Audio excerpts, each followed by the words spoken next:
তো তোমরা নামাজ পড়ো না? তোমাদেরকে একটু আগে বলেছিলাম হাজার হাজার লক্ষ লক্ষ অপরাধ করবা, গুনাহ বলে গণ্য হবে, কবিরা বা সগীরা। নামাজ ছেড়ে দেবা কুফরি বলে গণ্য হবে, আর কোনো অপশন নাই। নামাজ ছেড়ে দিলে কি বলে গণ্য হবে? তোমাদের মধ্যে একজন লোক উঠে দাঁড়াও তো, যে 2 দিন ভাত খাও নাই, গত 2 দিনে কিচ্ছু খাও নাই, দাঁড়াও। একটা ছেলে দাঁড়াও, গত 2 দিন কিচ্ছু খাও নাই। কিন্তু এখানে তোমাদের মধ্যে অনেকে আছো গত সপ্তাহে জুমা পড়ছো আর এই সপ্তাহে জুমা পড়ছো, এই আজকের জুমার পর আবার আগামী জুমা পড়বা। কিভাবে তোমার ইমানটা বাঁচে বলতে পারো আমাকে? 2 বেলা 3 বেলা ভাত না খাইলে তোমার পেট বাঁচে না, আর 35 ওয়াক্ত নামাজ ছেড়ে কি শক্তিশালী ইমান তোমার! ইমানের কি এক্সারসাইজ তুমি করেছো, কি ক্যাপাসিটি অর্জন করেছো ইমানের, যেটা বছরের পর বছর মাসের পর মাস নামাজ না পড়ে এটা ইমানদার থাকে। এমন ক্ষমতা অর্জন করেছো ইমানের তুমি। শোনো আমার ভাই, আব্দুল্লাহ ইবনে মাসউদ রাদিয়াল্লাহু আনহু থেকে বর্ণিত, তিনি বলেন সাআলতু নবিয়্য সাল্লাল্লাহু আলাইহি ওয়াসাল্লাম, আব্দুল্লাহ ইবনে মাসউদ বলছে রাদিয়াল্লাহু আনহু যে আমি আল্লাহর নবী সাল্লাল্লাহু আলাইহি ওয়াসাল্লামকে জিজ্ঞেস করলাম, বললাম ইয়া রাসূলুল্লাহ আইয়ুল আমালি আহাব্বু ইলাল্লাহ, ইয়া রাসূলুল্লাহ, ও আল্লাহর রাসূল সাল্লাল্লাহু আলাইহি ওয়াসাল্লাম, আল্লাহর কাছে কোন আমলটা সব থেকে প্রিয়? قال, তিনি ফাতিমা রাদিয়াল্লাহু আনহার আব্বা সাল্লাল্লাহু আলাইহি ওয়াসাল্লাম জবাব দিয়েছেন, তিনি বলেছেন আস-সালাহ, নামাজ আল্লাহর কাছে সব আমলের চাইতে প্রিয়। আলা ওয়াক্তিহা, সময় মতো নামাজ পড়া আল্লাহর কাছে সকল আমলের চাইতে প্রিয়। এই পৃথিবীতে যত আমল আছে মানুষ করে, আস-সালাতু আলা ওয়াক্তিহা, সময় মতো নামাজ পড়া আল্লাহর কাছে সব চাইতে প্রিয়। দিনী ভাইয়েরা, কত গুনাহ, কত অপরাধ, সিনেমা, নাটক, গান বাজনা, অপরাধের শেষ নাই। মিনিটে মিনিটে, ঘন্টায় ঘন্টায়, দিনে রাতে হিসেব ছাড়া অন্যায় অপরাধ করি, অথচ একটা ইবাদত এই পৃথিবীতে আছে যেটা করে মানুষ মুসলমান থাকতে হয়, ওই একই ইবাদত সমস্ত গুনাহের কাফারা হয়। একই ইবাদত যেটা করে মুসলমান থাকতে হয়। যেমনটা বাচ্চা যুবক চাকরিতে ঢুকলো, ঢুকার পর ডিউটিতে যেতে হয় চাকরি বাঁচাইতে হইলে, নাইলে চাকরি থাকবে না, চাকরি বরখাস্ত হয়ে যাবে, কোম্পানির কেউ বলে গণ্য হবে না। 1 দিন 2 দিন 3 দিন, 1 বেলা 2 বেলা 3 বেলা, 1 মাস 2 মাস 3 মাসের সুযোগ নাই। 2 4 10 দিন যদি ডিউটি ঠিক মতো না যায়, কোম্পানি তাকে বরখাস্ত করবে। এই কোম্পানির কেউ বলে গণ্য হবে না।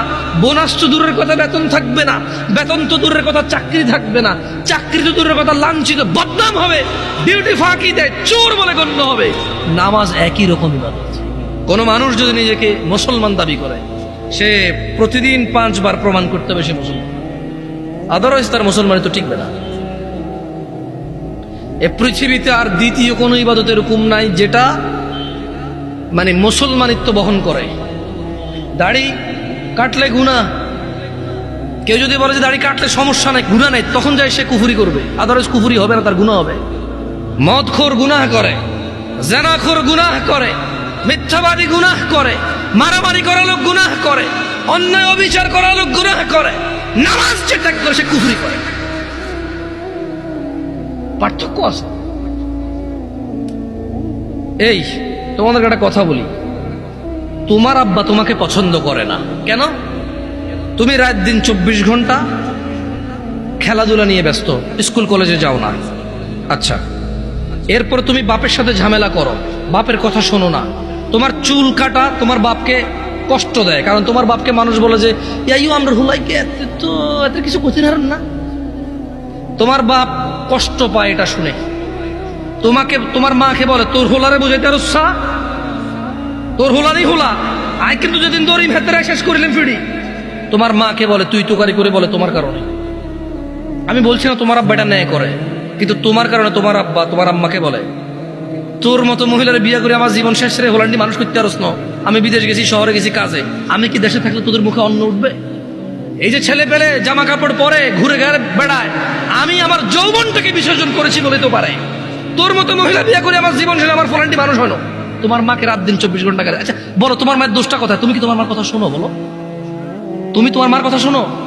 তোমার মায়ের দোষটা কোথায়? কি করতে পারবে? তুমি তোমার বাপকেই শোনো না, মাকে কি শুনবা? তোমার বাপ যখন দেখে আর কাউকে দোষ দিতে পারবে না, এখন তোমার মাকে দোষ দিবে তোমার কারণে। এত কিছুর পরেও তুমি যদি মদ খাও, গাঁজা খাও, ওকে একজন মানুষের মেরে ফেলছো, তোমার বিচার হবে, আদালত হবে, তোমার আব্বাই টাকা দিয়ে উকিল রাখবে। যদি তুমি বেকসুর খালাস পাও, তোমার আব্বার যদি 2-4-5 ঘন্টা জমি থাকে, এটার মালিক কে হবে বলতে পারো? তোমার আব্বা মারা গেল জমি রেখে, মালিক কে? তুমি। যত খারাপই হও, বাপের সম্পদের মালিক কে? যত খারাপই হোক, বাপের পরিত্যক্ত জিনিসের মালিক কে? সন্তান। তো তুমি একটা জিনিস চিন্তা করে দেখো তো, যদি তুমি মুসলমান না হয়ে মরতে পারো, যদি মরো, তুমি কি জান্নাত পাবা? আর যদি তুমি মুসলমান হয়ে মরো, জান্নাত আছে। মুসলমান হয়ে মরলে জান্নাত কি? যেমন তোমার বাপ তোমাকে ঘরে জায়গা দিবে না বলে তুমি জেঠার ঘরে, চাচার ঘরে যে আধা ঘন্টা, 1 ঘন্টা, 2 ঘন্টা থাকো, নানার বাড়ি যদি 2 দিন বেড়াও, তোমার মা আয়সা দিয়ে যায়, খালা আয়সা দিয়ে যায়, থাক ওরে মারিয়েন না, আর করবে না। জায়গা শেষ পর্যন্ত কোথায় হয়? ঘরে হয়। ওকে তোমার মা বলছে তুই আজকে ঘরে, তোর খবর আছে। তোমার বয়স তখন মাত্র 11 বছর বা 12 বছর। তুমি এখন এত শিয়ানা হও নাই, এত শক্তিশালী হও নাই যে মাকে ধমক দাও। মাত্র তোমার বয়স 11-12 বছর।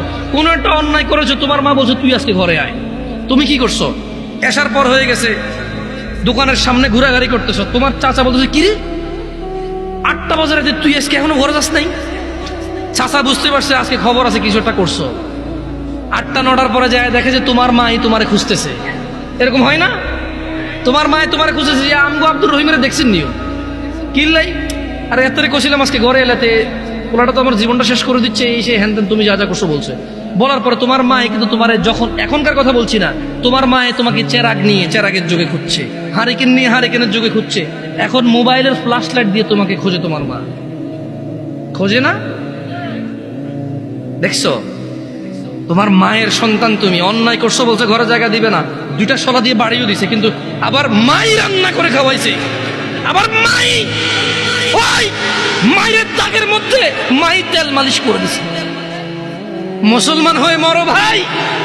এই যে আগুনে জ্বলে যদি পুড়ে আল্লাহ ছাই করে দেয়, ওটাকে আল্লাহ আবার জীবনের নদীতে ধুয়ে পবিত্র করে জান্নাতে ঢুকাই দেবে। আল্লাহর হয়ে মরো, আল্লাহর হয়ে মরো। সালাত ছাড়া বিকল্প নাই। আমি কি তোমাদেরকে জাহান্নামে ফেলতে আসছি এটাকে মনে করো? আমার নিজের গ্যারান্টি আছে, আল্লাহ আমাকে আশ্রয় দিক। আমি আল্লাহর কাছে দোয়া করি, আল্লাহ আমাকে ও তোমাদেরকে ক্ষমা করে দিক। আমাকে আমার যত গুনাহ আছে, তোমাকে তোমার যত গুনাহ আছে, আমার মতো করে আমার যে যে গুনাহগুলো আছে, তোমার মতো করে তোমার যা যা গুনাহ আছে, আল্লাহ সবগুলো মাফ করে দিক। আমি দোয়া করি। আমি তো তোমাকে এখানে জাহান্নামের ভয়, মানে জাহান্নামে, তোমাকে জাহান্নামী বলতে আমি আসিনি, আমার কাজ না এটা। আমি শুধু তোমাকে এতটুকু বলতে, আজকে আমি মাহফিল আসতাম না, ওয়াল্লাহি এটা 4 দিন আগের মাহফিল। কয়দিন আগের মাহফিল? 4 থেকে 5 দিন আগে কনফার্ম হয়েছে যে এখানে আসবো। আমি ওনাদের শর্ত দিছি যে ভাই রবিবার আমি বলছি যে দেখেন শুক্রবারের মধ্যে যদি হয় ওকে, নাহলে আমি পারবো না আসতে। আমি এখন বাড়িতে আছি, আমি আসতে পারবো, আদারওয়াইজ আমি পারবো না, ব্যস্ত হয়ে যাবো। তা আমি 4 দিন 5 দিন আগে মাহফিল নিয়ে এখানে আসতাম না। আমি আসছি কেন জানো? আমি কল্পনা করে রেখেছিলাম যেটা নোয়াখালী ওয়াজ। নোয়াখালী মানে আঙ্গ এলাকা, যদিও আমি নোয়াখালীর না, আমি কুমিল্লার। আমি কোথাকার? আমি ভেবে নিয়েছি যে নোয়াখালী মানে আড়া। এনের ভাষা বুঝি, ওদের কথা আমাদের মতো, ওদের চালচলন আমাদের মতো, ওদের রীতি রেওয়াজ প্রায় কিছু পার্থক্য আছে, বাকি প্রায় আমাদের মতো। ওরা যে পথে ঢাকা যায়, আমরা সেই পথে ঢাকা যাই। বহু আত্মীয়তাও আছে এদিক সেদিক আমাদের, নাঙ্গলকোটের সাথে এদিকে। আমি চিন্তা করছি যে আচ্ছা আমি যাবো ওয়াজ গিয়ে আমার ছোট ভাইগুলার, আমি ওয়াল্লাহি আমি আজকে আসছি শুধু তোমাকে এটাই বলার জন্য যে মুসলমান হয়ে মরতে হবে। আর যাই হোক, কি হয়ে মরতে হবে? প্রতিজ্ঞা করতে হবে। কিসের প্রতিজ্ঞা? মুসলমান হয়ে মরতে হবে। তোমরা কি খেয়াল করেছিলে আমি প্রথমে একটা আয়াত পড়েছিলাম, ইয়া আইয়ুহাল্লাযীনা আমানু, আল্লাহ বলছে হে তোমরা যারা ঈমান এনেছো, ইত্তাকুল্লাহ, আল্লাহর তাকওয়া অবলম্বন করো, হাক্কা তুকাতিহ, আল্লাহকে ভয় করো যেভাবে আল্লাহকে ভয় করা উচিত। ওয়ালা তামুতুন মৃত্যুবরণ করিও না ইল্লা ওয়া আনতুম মুসলিমুন, মুসলমান হওয়া ছাড়া তোমরা মরিও না। ও তোমরা যারা ঈমান এনেছো, ও তোমরা যারা নিজেকে মুমিন বলো, ওয়ালা তামুতুন, মৃত্যুবরণ করিও না ইল্লা ওয়া আনতুম মুসলিমুন, মুসলমান হওয়া ছাড়া। এটা হচ্ছে আল্লাহর দাওয়াত, এটা হচ্ছে আল্লাহর ওয়ার্নিং, এটা হচ্ছে আল্লাহর আদেশ, এটা হচ্ছে আল্লাহর সতর্কতা বাণী যে শুনো, মুসলমান হওয়া ছাড়া মরিও না। কারণ যে ঈমান ছাড়া মরবে, যে কাফের মুশরিক বেঈমান হয়ে মরবে, সে যত ভদ্র নম্র হোক, সে কোনোদিন জান্নাতে প্রবেশ করবে। আর মুসলমান ও যত খারাপ হোক কেন, তোমরা কি হাদিসে কুদসি পড়ো নাই? আল্লাহর নবী বলেছে, লাউ বালাগাত যুনুবুকা আনানাস সামা। ও তোমরা কি হাদিসে কুদসিটা পড়ো নাই ছোট ভাই আমার, ও পর্দার ছোট বোন আমার? তোমরা কি শোনো নাই যে আল্লাহর নবী বলেছে, লাউ বালাগাত যুনুবুকা আনানাস সামা, তোমাদের গুনাহ যদি আকাশের মেঘমালা পর্যন্ত পৌঁছায়, সুম্মাস্তাগফারতানি, অতঃপর যদি আল্লাহকে বলো, ইয়া আল্লাহ আপনি আমাকে মাফ করেন, আল্লাহ বলছেন গফারতু লাক, তোমাকে মাফ করব, ওয়ালা উবালি, কারো পরোয়া করব না। গুনাহ কোথায় পৌঁছাবে? আকাশের মেঘমালা কোথায়? তারপরে ক্ষমা চাইলে কে ক্ষমা করবে? কারো পরোয়া করবে? দরকার আছে উনি ক্ষমতা রাখে কিনা, খালাস হাদিসে খুঁজছে। তোমরা কি সূরা ফুরকান পড়ো না ভাই আমার? ওখানে কি আল্লাহ বলে নাই, ইল্লা মান তাব, অতঃপর যে তওবা করবে, ফিরে আসবে, ওয়া আমানা, ঈমান আনবে, ওয়া আমিলা আমালান সালিহা, ঈমান আনার পর কিছু ভালো কাজকর্ম করবে, ফাউলাইকা ইউবাদদিলুল্লাহু সাইয়্যাতিহিম হাসানাত, আল্লাহ সমস্ত গুনাহকে নেকিতে পরিবর্তন করে দেবে। তোমার গুনাহগুলোকে আল্লাহ নেকিতে করার সক্ষমতা রাখে কিনা? ওনাকে এটাতে বাধা দেওয়ার কেউ ক্ষমতা রাখে? কেউ প্রশ্ন করার ক্ষমতা রাখে? তোমার গুনাহ হচ্ছে এটা, আল্লাহ বলছে যে তোমার গুনাহ যাই হোক যত হোক, মাপ চাও, ঈমান আনো, ভালো কাজ করো, গুনাহকে কি করবে? নেকি করবে। গুনাহকে কি করবে? অন্যদিকে আল্লাহ বলছে যে গুনাহ যদি কোথায় লাগে? আকাশের মেঘমালা কোথায়? মাপ কার কাছে চাইলে উনি কি করবে? কারো পরোয়া করবে বলছে? আরবিটা শেখো, বলো ওয়ালা উবালি, বলো ওয়ালা উবালি, কারো পরোয়া করব না, এটা আল্লাহ বলছে। আল্লাহ বলছে যে বলো সুম্মাস্তাগফারতানি, যদি আল্লাহর কাছে ক্ষমা চাও, বলো যদি আল্লাহর কাছে ক্ষমা চাও, বলো গফারতু লাক, আল্লাহ বলছে ক্ষমা করব, ওয়ালা উবালি, কারো পরোয়া করি না। এর চাইতে বেশি কিছু লাগবে তোমার? মরতে হবে কি হয়ে? মরতে হবে কি হয়ে? এই পৃথিবীতে হাজার অপরাধ, গুনাহ না কুফরি? নামাজ ছাড়ার অপরাধ গুনাহ না কুফরি? দিনে কয় ওয়াক্ত নামাজ ফরজ? কয় রাকাত ফরজ? এই 70 রাকাত ব্যতীত আল্লাহ নবী সাল্লাল্লাহু আলাইহি ওয়াসাল্লামের যুগে সাহাবারা কাউকে মুসলমানই মনে করতো না। বোঝো নাই? সাহাবারা বলছেন যে মানে আল্লাহ নবীর যুগে সাহাবারা সাল্লাল্লাহু আলাইহি সাল্লাম কোনো গুনাহকে কুফরি মনে করতো না, শুধু যে নামাজ ছেড়ে দিত, নামাজ ত্যাগের গুনাহকে তারা কি মনে করতো? কুফরি মনে করতো। আমি আর তোমাদের বেশি কিছু বলবো না, আমি চলে যাব। শোনো, ছেলে যত খারাপই হোক, যত অন্যায় অপরাধ করুক, শেষ পর্যন্ত বাপের সম্পদের মালিক কে? আরেকজন পৃথিবীর যত ভদ্র হোক, নম্র হোক, ও পাবে কিছু? মা তার সন্তানকে যতই মারুক, শেষ পর্যন্ত শলার দাগের মধ্যে, বেতের দাগের মধ্যে তেলটা কে লাগায়? মলমটা কে লাগায়? চুলগুলো কে আশ্রয় দেয়? জামা কাপড়গুলো কে ধুয়ে দেয়? মা ধুয়ে দেয়। জ্বর হলে মাথায় জলপট্টি কে দেয়? মা দেয়। আবার এই মাই কিন্তু একবার খেপে গেলে শলার মুঠা ভেঙে ফেলে পিটতে পিটতে করে কিনা? আস্থা রাখো ভাই আমার, কোরআন সুন্নাহর মধ্যে আস্থা রাখো। আমরা যদি আল্লাহর বান্দা হই, কার বান্দা? আমরা কার বান্দা হব? তোমাকে আমি বলি, শুনো, আমি শেষ আমার ওয়াজ। আমরা যদি আল্লাহর বান্দা হয়ে মরতে পারি, এরপরে আমরা যখন আল্লাহর সামনে যাব বিচারের মাঠে, কোরআন সুন্নাহ অনুযায়ী, তোমাকে আবার বলতেছি, তুমি যদি কোরআন পড়ো, হাদিস পড়ো, তুমি এগুলা দেখবে, এভাবে জিনিসটা বুঝতে পারবো। যখন আমরা মরবো, হিসাবের টাইম আসবে, আল্লাহর সামনে যখন আমরা উপস্থিত হব, যখন আমরা কুফরি করব না, শিরিক করব না, যখন আমরা কি করব না, কুফরি করব না, শিরিক করব না, আল্লাহর সামনে গেলে আমাদের অনেক গুনাহ যদি থাকে, এটা আল্লাহর ক্ষমতা। আল্লাহ আমাদেরকে শাস্তি দিবে অথবা ক্ষমা করবে। আল্লাহ আমাদের শাস্তি দিবে অথবা ক্ষমা করবে। এটা কার ইখতিয়ার? সিদ্ধান্ত কার? আল্লাহ। ধরে নাও আল্লাহ আমাদেরকে ক্ষমা করে দিচ্ছে, তাহলে আল্লাহ আমাদেরকে জান্নাত দিল। কি দিল? ওকে, ধরে নাও আল্লাহ আমাদেরকে ক্ষমা করে নাই, তাহলে আল্লাহ আমাদেরকে শাস্তি দিবে। কি দিবে? কিন্তু ওই যে আমরা মুমিন মুসলমান, এই শাস্তি চিরস্থায়ী হবে না। কি হবে না? কি হবে না? ওই যে যার যে অপরাধ, চুরি করলে 6 মাস জেল, ডাকাতি করলে 1 বছর জেল, মানুষ মারলে 12 বছর যাবজ্জীবন জেল, ওই হিসেবে আমাদের অন্যায় অপরাধ অনুযায়ী শাস্তি পাবো। কি পাবো? যদিও শাস্তি বড় ভয়ঙ্কর, আল্লাহ আমাদেরকে আশ্রয় দিকে। আমিন। আমি তোমাদের বলি, আবার বলি, শোনো, বোঝার জন্য বলি। আমি তোমাদেরকে কি বলতে চাচ্ছি, তোমরা কি বুঝতেছো ভাই? আমি বলতেছি না যে অপরাধ করো, আমি মূলত বলতে চাচ্ছি তোমরা মুসলমান হয়ে মরো ভাই। আমি মূলত বলতে চাচ্ছি আমি যাতে মুসলমান হয়ে মরতে পারি, কারণ মুসলমান হয়ে মরলে অন্যায় অপরাধ থাকলেও আল্লাহ যদি ক্ষমা করে, তিনি গফুর রাহিম। আর যদি আল্লাহ বিচার করে, তাহলে তিনি কহ্হার, কঠোর। তিনি যদি শাস্তি দেয়, কেউ শাস্তি ঠেকাতে পারবে না, কিন্তু তিনি কারো উপরে জুলুম করবে না, অপরাধ অনুযায়ী শাস্তি ভোগ করবে। এরপরে আল্লাহ ওকে পবিত্র করে সুন্দর করে জান্নাতে ঢুকিয়ে দেবে। আর শোনো শোনো শোনো শোনো শোনো শোনো শোনো শোনো, তোমার চাইতে ছোট জান্নাত কেউ পায় নাই। তুমি এই পৃথিবী সমান 10টা পৃথিবীর মতো জান্নাত পাবা। সুবহানাল্লাহ। তোমার চাইতে ছোট জান্নাত কেউ পায় নাই, এর থেকে ছোট আর কম কেউ পায় নাই। পৃথিবীর তুলনায় পৃথিবীর চাইতে বড় 10 গুণ বড় জান্নাত পাবো। কি হয়ে মরতে হবে? কয় রাকাত নামাজ পড়ে মুসলমানরা? কয় রাকাত?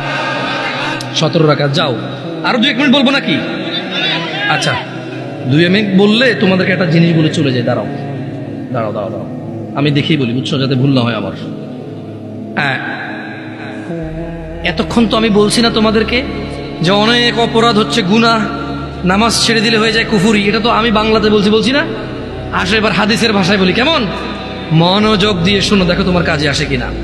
আন জাবের রাদিয়াল্লাহু আনহু, সাহাবীর নাম কি? জোরে বলো, সাহাবীর নাম কি? জাবের।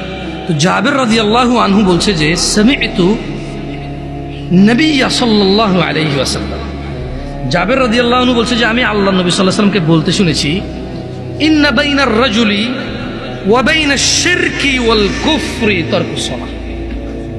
এই যে দেখছো, কথা কিন্তু চলে আসছে হাদিসে। আমি আমার বক্তব্য এখানে শেষ করে দিতে পারতেছি আলহামদুলিল্লাহ। কেন? কারণ আমি কথা বলতে আসছি তোমাদেরকে নামাজ নিয়ে। কি নিয়ে? নামাজ নিয়ে। আমি তোমাদেরকে বলে দিচ্ছি যে যদি নামাজ না পড়ে কুফরি হয়। এবার আমি তোমাদেরকে জাবের রাদিয়াল্লাহু আনহুর হাদিস শোনাই দিছি যে আল্লাহর নবী বলছে, ইন্না বাইনার রাজুল, নিশ্চয় একজন ব্যক্তি, ওয়া বাইনাশ শিরকি ওয়াল কুফরি, শিরক এবং কুফরের মধ্যে পার্থক্য হচ্ছে তারকুস সালাহ, নামাজ ত্যাগ করা। মানে একজন মানুষ মুশরিক না, কাফের না, 5 ওয়াক্ত নামাজি। একজন মানুষ নামাজ পরিপূর্ণভাবে ত্যাগ করেছে, সে কাফের ও মুশরিক। এটাকে আমি বলছি, ফতোয়া আমি দিছি, বলি না, আল্লাহর দিকে তাকায়, এখানে ক্যামেরা ট্যামেরা আছে।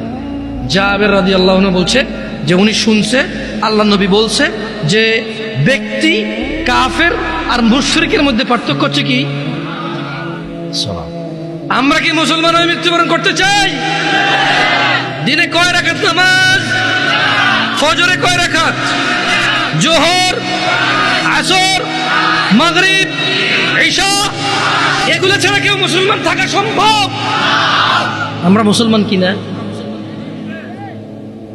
আকুলু কওলি হাযা ওয়াস্তাগফিরুল্লাহ লি ওয়া লিসাইরিল মুমিনিন ফাস্তাগফিরুহু ইন্নাহু হুয়াল গফুরুর রহিম। আমি আল্লাহর কাছে ক্ষমা চাই আমার নিজের জন্য এবং আপনাদের জন্য। আল্লাহ তাআলা আমার পিছনের যত নামাজ ত্যাগ করেছি তা ক্ষমা করে দিন। আমি আমার পিছনের সমস্ত গুনাহকে আল্লাহ নেকিতে পরিবর্তন করে দিন। ছোট ভাই আমার, বোন আমার, প্রতিজ্ঞা করো, বাপ মরবে, মা মরবে, ভূমিকম্প হবে, সিডর হবে, এই পৃথিবী লন্ড ভন্ড হয়ে যাবে, বেঁচে আছি মানি ফজরের 2 পড়তেই হবে। বেঁচে আছি মানে জোহর আসর মাগরিব ইশা পড়তেই হবে। একটু আগে সিগারেট খেয়েছি, একটু পরে আজান হয়েছে, নামাজ পড়তে হবে। একটু আগে পর্নোগ্রাফি উলঙ্গ সিনেমা দেখেছি, একটু পরে আজান হয়েছে, নামাজ পড়তেই হবে। ঘুমের মধ্যে কাপড় চোপড় নষ্ট হয়েছে, মা জানে, বাপ জানে, ভাবি জানে, বোন জানে, সবাই জানে। এখন গোসল করলে সবাই বুঝবে কেন গোসল করছো। সবাই বুঝলে বুঝুক, না বুঝলে নাই। আরে বুঝলেই কি না বুঝলেই কি, আমার কাপড় নষ্ট হয়েছে, গোসল আমার ফরজ হয়েছে, আমি গোসল করবো, নামাজ পড়বো।